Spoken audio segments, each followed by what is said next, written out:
So I'd like to thank Jack from Ecosystems for joining us yet again for the third webinar.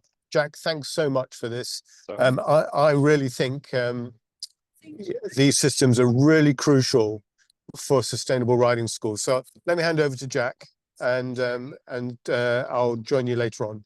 Perfect. Thanks, George. Yeah, hello, welcome everybody. As George just said, my name's Jack, and today this is part 3 of our smart webinar series. The other 2 aren't prerequisites, but I would recommend going off to the ABRS YouTube channel to watch those back if they're of interest. But the aim of today's talk is to talk a bit more about making business growth, how to run your riding center a little bit smoother, how we can make a little bit more profit from it, and basically how we can use smart digital tools to save us time and money. Like I've said, this has been done in partnership with the ABRS. The previous webinars, if you're interested in any of them, we started off with one about licensing and record keeping, how you can be a bit more confidence with your compliance with all the rules and regs you have to now follow. Talk through some tips on how you can save time with that and how you can sort of keep on track with it, over time instead of just doing it all right before your license.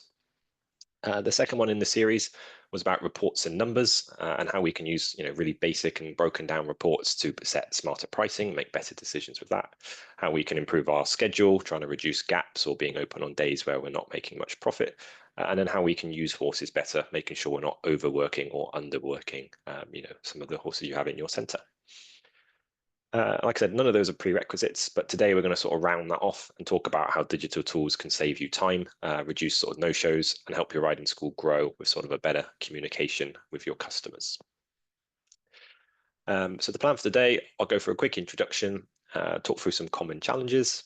We'll talk about how to cut down on admin and some ways that you can save time and effort on, just general day-to-day work. We'll talk about how we can improve customer experience, make sure customers know what it is you're doing and what's available. And I'll talk for a case study about a real centre down in the southwest where we've actually made these changes and sort of see some of the benefits from it. And then I'll round it off with a Q&A and discussion if anyone's got any questions or wants to go through a demonstration. Cool. So as George said, my name is Jack Joynson. I run Equestrian Systems. We build all-in-one sort of booking, stable management, customer management systems for riding centres. And we're partnered with the ABRS and offer a discount to their members.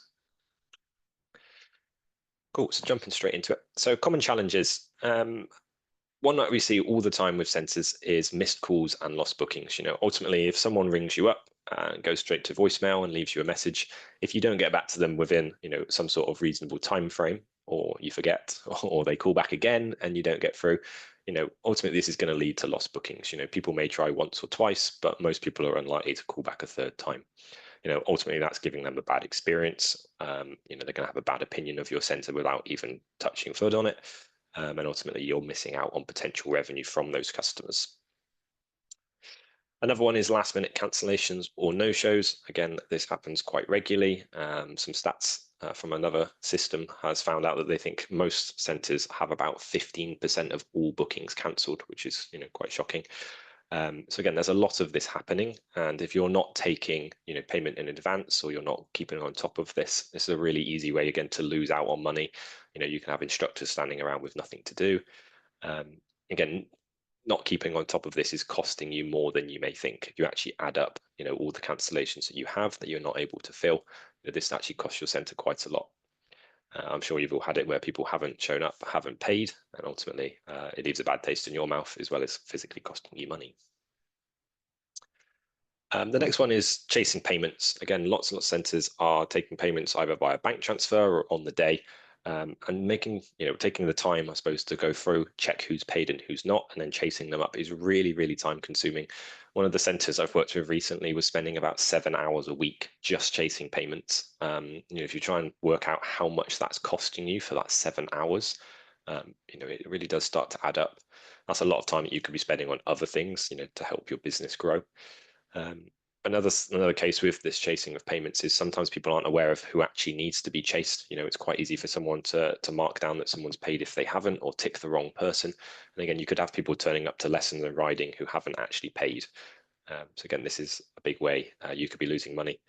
One of the centres that we've worked with down in the southwest, which switched to a digital system, we went through some of their records from previous bookings, and we think that they lost about £13,000 over 3 years from missed payments. And this wasn't necessarily people who refused to pay and then just didn't show up. This was also people who they thought had paid, but they actually hadn't. So there was no record of them actually paying, but someone didn't realize that they needed to check. So they've turned up for the lesson, got on the horse and gone home.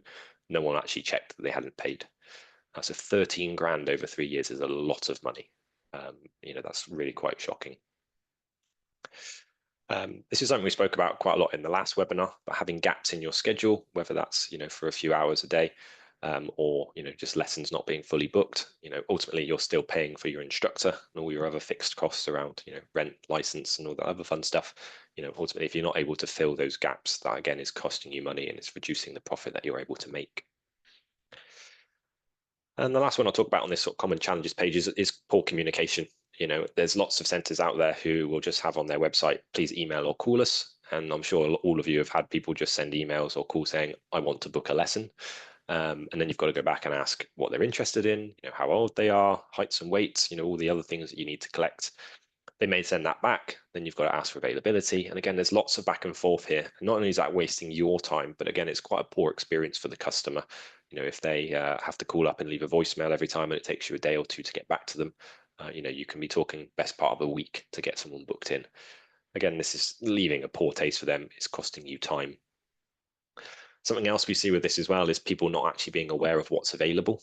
So if you have, a change in your schedule or you add some new event types or someone else cancels a lesson, people aren't actually aware of what is available. Again, that's costing you money. If people aren't aware of what they're possible to book, you're going to end up with those gaps and not filling your schedule as much as you want. So sort of rounding this up, I want to talk about what I'm going to call the admin time trap and how these things actually add together to cause you to spend a lot of your week, or your admin staff a lot of their week, just processing things which they don't necessarily need to have been spending time on. Like we said, customer messages back and forth, people trying to move lessons, trying to book, any other sort of general questions you're getting through, lots of that back and forth is costing you time. Like I said, changes to bookings. If people want to cancel a lesson and they've just got back from work and you've already shut for the day, and they leave a voicemail or an email, you might not get a chance to respond to that till sometime the next day, by which point it may be too late. If someone's cancelling a lesson 48 hours before, but it takes you 24 hours to deal with that change, there's very little chance you're going to be able to book someone else in to fill that slot. If you're able to do that in advance or to respond quicker, you've got more chance of filling those slots, which again would otherwise be costing you money.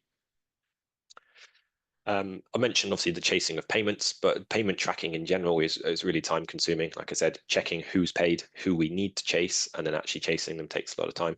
If you've got all your customer details in a filing cabinet, you're going to have to go find their details every time to be able to contact them, and then trying to get hold of them, and then keeping note of who it is you're trying to chase as well. If you try to add up how much time you think you're actually spending doing that each week, I think a lot of centers would be quite surprised at just how time consuming the whole tracking of payments can be. Next one is about sending reminders as well. I'm sure lots of you have people forget lessons. It seems to happen quite a lot. Again, if you're manually sending out reminders, you're having to check people's contact details. You're going to have to work out who's coming in. Again, doing this manually is really quite time consuming. And it's similarly with repeating info. I'm sure you get lots of people who you want to provide, FAQs to, what to wear, what to bring, that sort of thing. I'm sure you've had people wearing sandals before. Just having FAQs available or sending them out in email receipts can save a lot of time, and it gives the customer a better experience. So if you sort of summed up all these things and tried to think about how much time you spend on them per day or per week, you can really see how much this can add up. And pretty much everything on here can be fully automated. You don't need to spend any time on it at all. So obviously that's about how much time you spent, but let's think about this as well from the customer's experience, what they're having to go through. So if you imagine that you only take your bookings over the phone or via email, it's just a paper diary that you're dealing with. First of all, customers can't see what's available. They have to ring, they have to contact. That can be inconvenient for them, especially if they're working and you're only open the hours that they work. Ultimately, this makes it tricky for them to know when and what they can book. Likewise, they can't cancel or rebook without contacting. Again, if people want to give 48 hours notice, but you're shut at the time that they need to ring, that adds a sort of stress to their sort of experience, something that they don't really want to do. Similarly, they can't double check when their bookings or payments were made. They'll have to ring you up or email to ask, what time's my lesson tomorrow? Again, if they're doing that late at night, they might not hear till the morning, which isn't ideal. Some people just want to see when their lesson is or when they need to pay or how much is left on their balance. These sort of things are quick and easy to check online. But if you haven't got an option to do that, again, it's another thing that they have to find the time to be able to get in contact with you and then wait for your response if they don't get through. And ultimately, the point to make it here is centres are often shut when customers want to book. One of our competitors did an analysis on this, and they found about a quarter of all bookings were done outside of 7 p.m. And later. So, a lot of people are booking when centres are shut. If you're not able to deal with that, that's obviously things you may potentially be missing out on. And I suppose the thing I'm trying to draw about with the customer experience is frustrated riders are potential missed opportunities. They are potential bad feedback or people who don't feel, a loyalty to your centre. They're not feeling that they're going to get the maximum value from what you're offering, even if you've got the best horses and the best yard on the planet. Ultimately, some of these things can make people feel frustrated enough to not keep working with you. Cool. So thinking about sort of the customer expectation here and trying to directly compare a centre without a booking system to one with some sort of online booking, whether it's one of ours or someone else. Without a booking system, they're going to be waiting for callbacks or email replies to any communications they want to do, assuming they can't get through. They don't really get a confirmation of when bookings were made. It's going to be up to them to record and make sure that that's correct, unless you're, again, spending the time sending out reminders. They've got pretty poor visibility of what's available, what's coming up. It's great sharing your events and things on Facebook, but not everyone's using it. Even if they are, Facebook doesn't always show your post to everybody. So again, making sure what you have available is visible is quite key.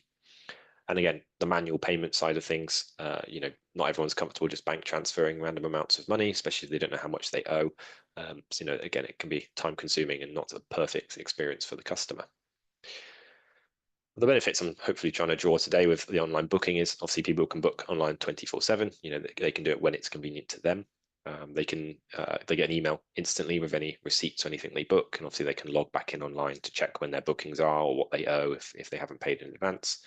They can see the full calendar of what's available. Again, you have control over this, and we'll talk about that later. But in essence, they can see what's available, any new events or courses or clinics you're running, they can see that. And again, you don't have to, but we recommend most centres take payment at the time of booking. So if you do have people who cancel or no show at last minute, that revenue that you've taken in is protected, and ultimately it doesn't affect you as much as it would without. So talking about sort of customer self-service, obviously, like I said, customers can browse and book lessons, events, courses, clinics, whatever else you want to run. So ultimately, you control the availability and rules. A lot of the time when I talk to people about these sort of systems, people are worried that they lose control and people will book things which they're unsuitable for. Like I say, that's really not the case, and I'm sure any other system on the market will be the same, that you have full control over that and you can set the rules on ages, levels, any other things that you need to set. You can basically limit what people can see and book if you want to. Again, if you imagine yourself running like a new stable management course, this is a great thing. People log in to book their next lesson. They might see that stable management course and be interested in that. They can obviously click in to read the details and then potentially book that. Because it's all in one place, it's really simple for them to see what's available, and hopefully that will drive you some more business in that sense. Like I said, taking payments online, it's a great way for the customer to do it. They just pop their card in. You can even have the card details remembered. It's really quick and easy for them. They don't need to go off to a different app to do bank transfers or remember how much they owe and things like this. It's all done online in advance. It's how we recommend you set it up.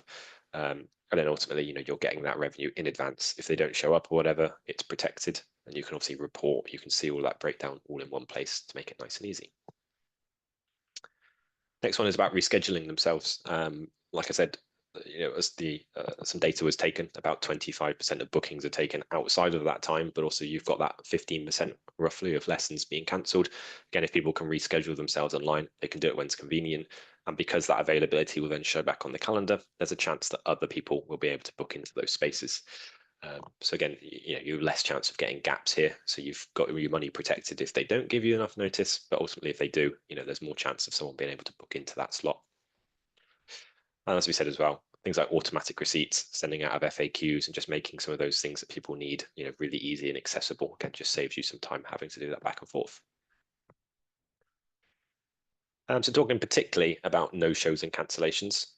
With our system, I'm sure others do similar things. We send out a calendar invite in receipts. So if you've got a smartphone and you open this, or you open the email, the calendar invite automatically gets added to your calendar. So again, you'll get automatic reminders. You can see when your events are coming up. Again, we've tried to make this as automated as possible to sort of remind people when their lessons are. Like I said, we recommend centres set up their systems with upfront payments. You don't have to, but we recommend that because that upfront payment means you've got all the money in one place. You've got a deposit for the amount that they've paid upfront. So they've added a commitment to the rider. They're unlikely to just not show up now because they've already paid for that. And again, you don't have to spend the time chasing that.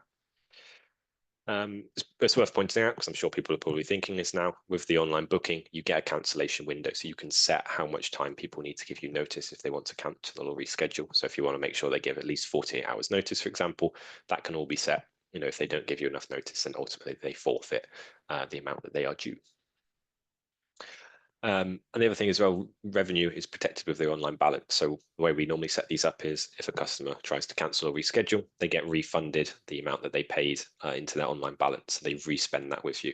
So ultimately, you don't have to be sending money back and forth, potentially losing any money with transaction fees. Again, the money's back on the account, which encourages that customer to book with you again. Another thing you can draw with this is waiting lists as well. So you have an optional waiting list for bookings if you want to track them. The BE did a study on this about 2 years ago now, I think it was, and they found the average centre has a waiting list of 50 riders. So again, if you can track this on a system, it's a really easy way to keep track of that and not accidentally lose anybody. Make sure you keep people in there and in order. Obviously, because you've got all their contact details online and you can keep the waiting list for each booking, you can contact customers really easily, promote them up into that slot if they're available. And likewise, people worry sometimes that these systems will make things a bit impersonal. But again, you're able to leave notes on riders' profiles, on individual bookings, on horses, and all sorts of things as well. So you can keep track of all these things if you need to, make any personal notes about things. You can share these with other staff members or with the customer, whichever you prefer. Again, it's an easy way to make sure you're keeping on top of this thing, not letting anybody slip through the net. And sort of talking back more about how we get customers to do more, helping them feel like they're in control of what they're doing. Like I said before, letting riders see all the other types of events that you have going on, not just lessons, is a great way to get them involved in more, especially if you're getting involved with more non-ridden activities. Again, we've highlighted that they can browse when it suits them, so they don't just have to do it during core hours. If they're on the phone with you, they may feel a little bit more rushed. They're less likely to ask what else is going on, whereas when they can just browse when it suits them, so they've got the flexibility to spend the time they need. Something else I thought was worth calling out was about tracking achievements. The ABRS runs a brilliant set of Rosetta Awards, which work great across centres. You can track all of this on the system if you like, so you can show customers and they can then see which achievements they've got and which are available. And again, you can show how people have, or riders have improved with time with their growth, so you can show how their levels have changed and any notes you leave with that.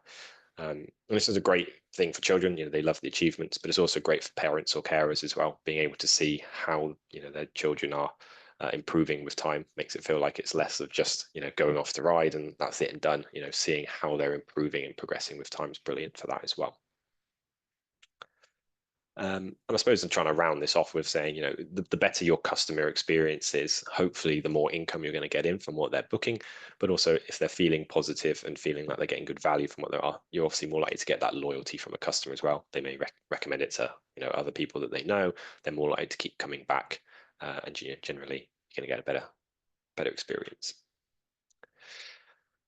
Cool. So we spoke in the last webinar about horse allocations as well, and how we can use systems to help with that. I thought it was worth calling this out again. So with our systems, the system's there to try and help you allocate horses. You can have the system automate it for you, but a lot of centres will choose to do it manually. You know the most and the best about your horses. You can plan things how you want it to be, but the system is there to assist with that. So you don't need any knowledge just off the top of your head. So if you are off ill or you have a holiday, for example, you can trust other staff members to do it. And again, it just helps some of these things from slipping through the net. So a key one here is horses are matched to riders based on height and weights. So every customer will be required to put a height and weight in, and they'll be reminded every 6 months to keep these up to date because children grow and people put weight on. Things change with time. Ultimately, we're trying to keep those up to date and accurate. And then for each of the horses, you can set their height and weight limits as well. So the system is going to warn you whenever you're getting close or you exceed a height and weight limit with a customer. So again, it helps you sort of work out which horses are most suitable in that regard. Similarly, all the working hours, any breaks or anything that you want to, assist on your system, it'll work all of that out for you. It won't let you overwork horses. It'll give you warnings at least if you want to override that. And you can set breaks in there as well. So ultimately, you can set this up how you need to, but we can set the working hours for individual horses or globally, so you can make sure that that workload is fair and not dangerous. Similarly, you can set disciplines or other unavailability for horses as well, and the system accounts for all of this. If you've got particular horses you don't want to be jumping, or you've got horses out lame, again, you can track all of that in the system. It's not going to let you use the horses which aren't available.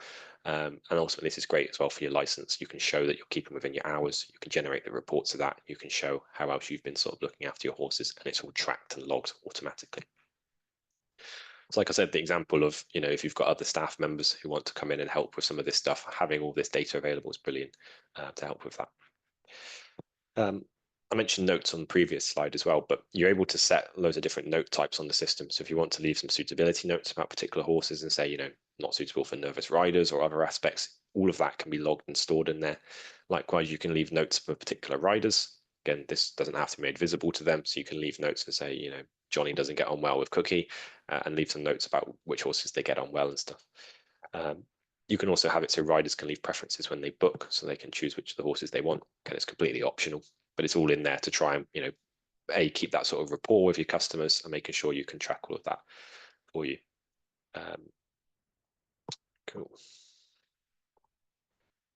So again, talking back to engaging with customers, some other things you can do on the system is you can generate marketing lists really easily. So you can have customers subscribe to the different topics. Again, you can then send out those marketing emails once a month or every quarter, whatever you wanted to do. Again, it's a great way to bring in some new business, making sure people are aware of new event types that are going on or any other important information you want to share. We also have another option for sending notices to customers on a certain day. So for example, say you've got a road closed on the way to your yard, you're worried that people are going to be late for their lessons. Again, the system can generate you an email list for everybody who's riding on that day. And then you can send an email out saying, the road's closed, please leave 10 minutes extra today so you're on time. It's a great way to stop that cascade of everybody being late, people rushing around. But you can do this for all sorts of things, bad weather, etc. Another way to think about this as well, and some of the reports that we showed in the last webinar, is just simple things like following up with customers who haven't been for a while. You can generate reports of who's not been for 6 months or 3 months, whatever you want to do. You can see all their booking history, see all the horses they've ridden before and all this sort of thing. If you've seen someone who's not come back, obviously you can then send out emails or send them a reminder to see if they're interested in coming back. You can also generate things like discount codes or one-time vouchers or whatever you'd like to do. And again, just try and encourage that person back. Even if they're not interested, it's a great way to get some feedback.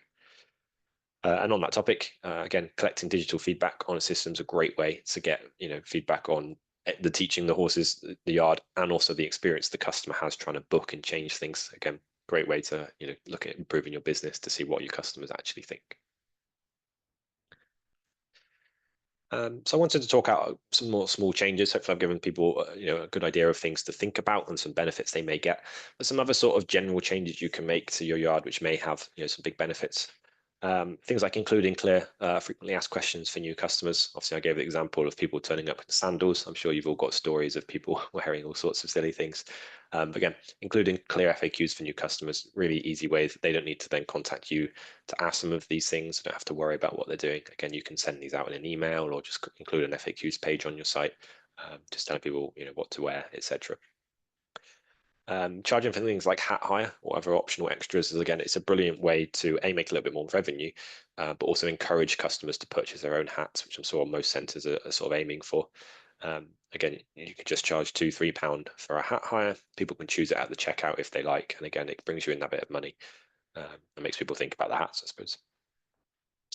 We spoke about this again in the last webinar about how semi-private lessons can work and fit in.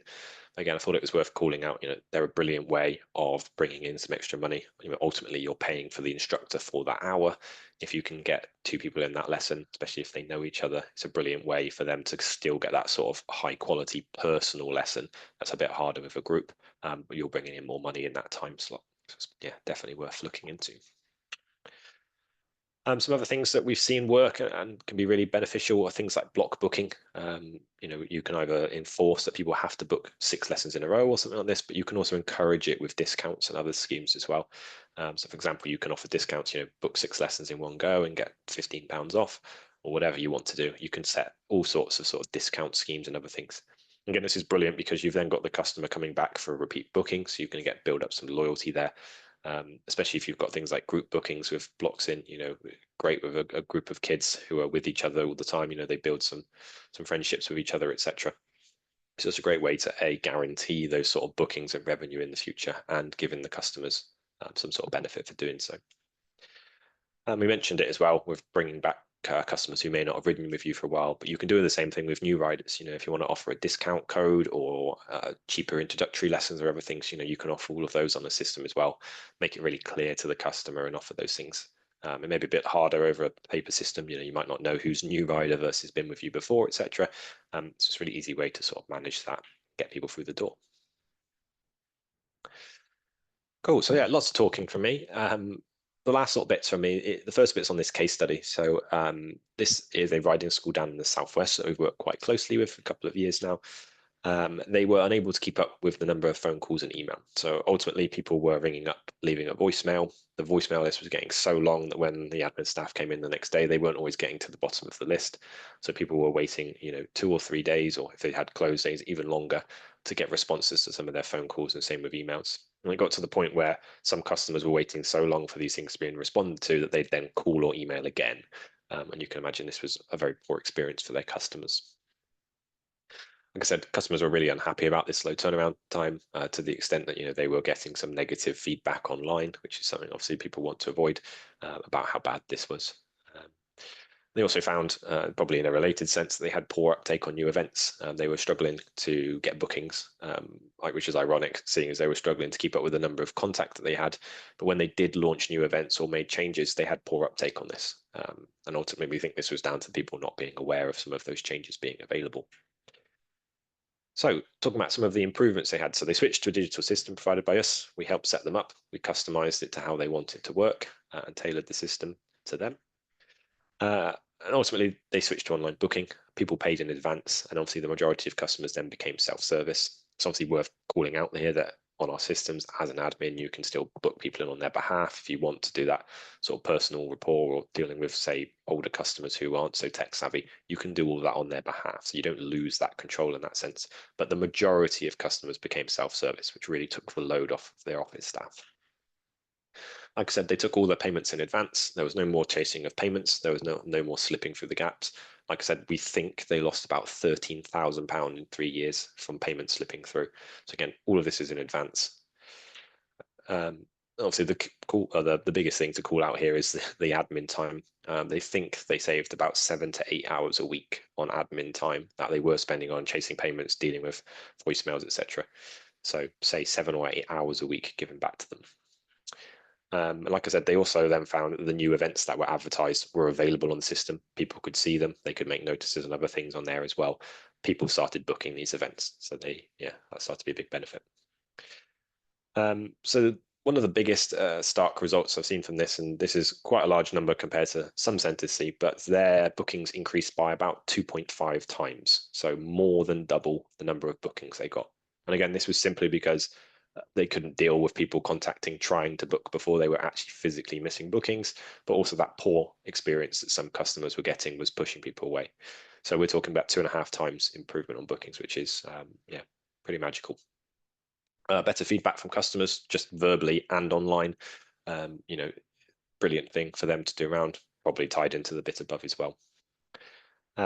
Like I said as well, the new events sold well. So when they did put things on like stable management courses, pony days, non-ridden events that they had going on, these sold better. Ultimately, the number of bookings increasing was tied to this as well. But by letting people see and do everything online for themselves, this helped them out. And something that they wanted me to call out was the time that they saved wasn't just so severe that they could, do other things on the yard. They found that they were able to spend more time with customers and family, and generally not being rushed around. So less stress, easy for them to run. And this has really turned them around from a centre that was looking to close. They were downsizing, looking to close, to one that's actually grown and brought more horses back in. So this has really turned them around. I thought it was a great case study to call out. Cool. So trying to summarize some of the bits I've been through today. Like I said, hopefully we can save time every week, looking at how you can save admin time and time communicating with your customers. We can reduce the no-shows and any loss from cancellations. If you're taking payments online and people don't show, at least you've still got the money. And hopefully some of the other tools and systems I've touched on today will help with those no-shows and any cancellations anyway. Again, stop chasing payments. Taking payments online saves so much time. I can't put into words. Like I said, 7 or 8 hours of admin time potentially saved from doing this. That's a massive amount of time. If you were paying yourself your instructor rate, you can work out how much money that would save you on time. And again, improving customer experience. This is going to help build loyalty with some of your customers, but they're just going to get an all-round better experience. They're more likely to ride with you, and they're more likely to recommend you to others. So hopefully that last line is the key one to talk about today. Happier customers is more bookings. And if we can save you time and make your life easier, as we spoke about in some of the other webinars as well, I think this is a big win-win. Cool. So I was going to leave some time to do a Q&A and a demonstration, but unfortunately we don't have anyone with us to go through these today. Was there anything you wanted to ask, George? No, I mean, I think you make the points absolutely. It's what I feel so strongly about these booking systems. I know you've been doing something on equine assisted services. What have you been doing on that?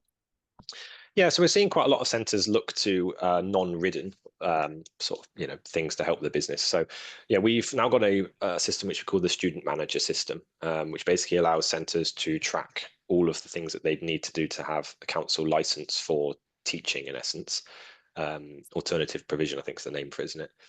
Yeah. So you can basically store a student record, so all the information you need for them for their safeguarding, contacting parents, the basic things. Any additional needs, there's a whole section to fill in there to help with your staff members, and then you can do things like generate reports, termly reports, feedback, etc. All of the attendance can be tracked, and again this can then be shared with the council, parents, whoever else you would need to be. They get sort of a read-only view of what's going on. So it's basically just a way to streamline some of that. Is that within the system, or is that a separate system? So we have it separately at the moment. Some of the tools overlap, some of them don't. But again, we can customize both. So if someone was interested in both of the systems side by side, we can do that as well. Brilliant. Look, Jack, thank you so much for that. I'll get this up online for you. Really, really pleased what you've done, and thrilled. So thank you so much. No, thank you. That's a pleasure. All right, and we'll catch you soon. Yeah, brilliant. Thank you very much.